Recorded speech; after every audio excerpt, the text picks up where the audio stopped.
बीडच्या जिल्हाधिकारी कार्यालयाबाहेर सामाजिक कार्यकर्त्यांनी अनोखं आणि लक्षवेधी असं आंदोलन केलंय।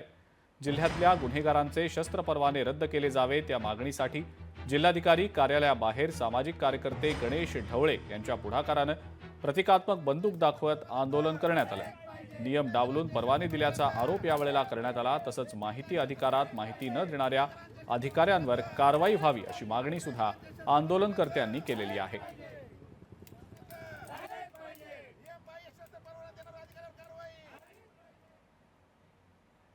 शस्त्र परवाने हे स्वतःच्या संरक्षणासाठी घेतले जातात।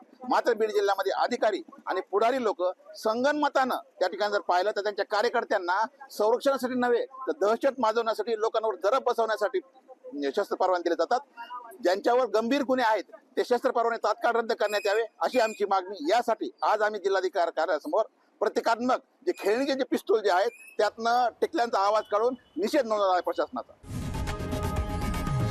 लोकशाही मराठी ऐका, पहा, जागरूक रहा।